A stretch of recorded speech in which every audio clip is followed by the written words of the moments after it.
নমস্কার বন্ধুরা, শর্মিলাস kitchen and মোড়ে আপনাদের সবাইকে স্বাগত। দেখতেই পাচ্ছেন এখানে একটা বাটিতে আমি হাফ কাপের থেকে কম একটু জল নিয়েছি।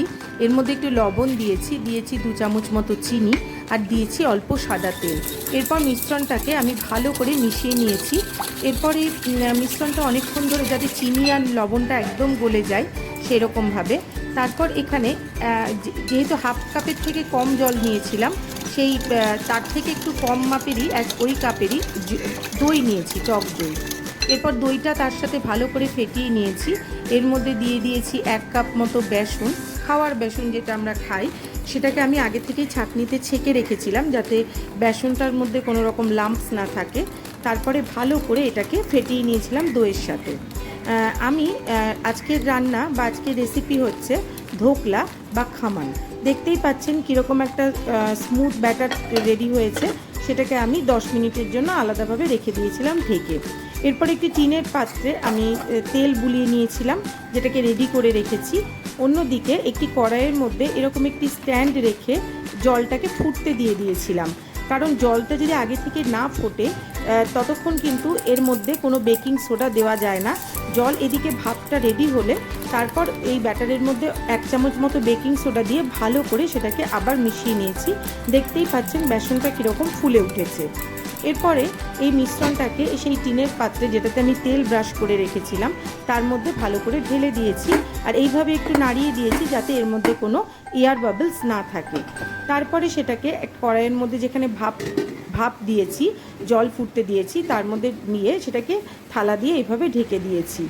অন্য একটি পাত্রে আমি চাটনির জন্য নিয়ে নিয়েছি সাদা তেল, তার মধ্যে দিয়ে দিয়েছি বেশ খানিকটা কালো সর্ষে, দিয়ে দিয়েছি কারি পাতা, দিয়ে ভালো করে নাড়িয়ে নিয়ে এর মধ্যে আমি 3টে কাঁচা লঙ্কা, যেটা স্লিপ করে কেটেছিলাম, সেইটা এর মধ্যে দিয়ে দিয়েছি।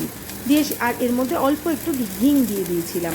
তারপরে সেটাকে ভালো করে একটু নাড়িয়ে চাড়িয়ে নিয়ে দিয়ে দিয়েছি জল। তারপর দিয়ে দিয়েছি স্বাদ অনুসারে লবণ, আর দিয়ে দিয়েছি বেশ খানিকটা চিনি। যেহেতু এটা একটু খাট্টা মিঠা হয় চাটনির যে ফ্লেভারটা, তাই শেষে দিয়ে দিয়েছিলাম একটু লেবুর রস।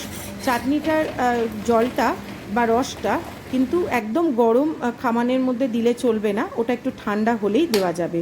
ছুরি দিয়ে এরকমভাবে কেটে দেখছি 25 মিনিট পরে যে ধোকলা কিন্তু পুরো রেডি। তারপরে সেটাকে এইভাবে ছুরির সাহায্যে বাটিতে এরকমভাবে করে নিলেই কিন্তু ধোকলাটা পুরোই বেরিয়ে আসবে। দেখতেই পাচ্ছেন কীরকম স্পঞ্জি একটা ধোকলা হয়েছে, বাড়িতে তৈরি। এর মধ্যে কিন্তু অন্য উপকরণ কিছুই নেই, এর মধ্যে শুধু টক দই আর বেসনই আছে, আর আছে খাবার সোডা বা বেকিং সোডা। তারপর সেটা ঠান্ডা হওয়ার পরে এইভাবে ছুরি দিয়ে আমি পিস পিস করে কেটে নিয়েছি। মাঝখানে যে একটুখানি দেখতে পাচ্ছেন অংশটা, ওটাতে কিন্তু আমার বের করার সময় একটুখানি যে জলটা ছিল ভাপের বা বাষ্প, সেই জলটা এর মধ্যে পড়ে গিয়ে জিনিসটা এরকম হয়েছে। প্লিজ আপনারা ইগনোর করবেন, না হলে কিন্তু ধোকলাটা দুর্দান্ত স্পঞ্জি, দুর্দান্ত নরম হয়েছিল। আপনারাও বাড়িতে এইভাবে একবার দই দিয়ে, টক দই দিয়ে আর বেসন দিয়ে ধোকলা বানিয়ে দেখবেন, দুর্দান্ত লাগবে খেতে। এরপরে যে চাটনিটা করেছিলাম সেটা এর মধ্যে দিয়ে দিয়েছি, কারি পাতার যেটা রস আমি তৈরি করেছিলাম। এটাকে আপনারা তেঁতুলের চাটনি বা আপনারা গ্রিন চাটনি, ধনেপাতার চাটনি দিয়েও খেতে পারেন, খুবই ভালো লাগবে। এর মধ্যে দিয়ে দিয়েছিলাম বেশ খানিকটা ধনেপাতা আর একটুখানি নারকেল, কোরানো নারকেল, যেরকমভাবে আমরা দোকানে পাই সেইভাবেই তৈরি হয়ে গিয়েছে হোমমেড খামান বা ধোকলা। বাড়িতে অবশ্যই তৈরি করবেন। ভালো লাগলে ফলো, সাবস্ক্রাইব করে দেওয়ার অনুরোধ রইল। নমস্কার।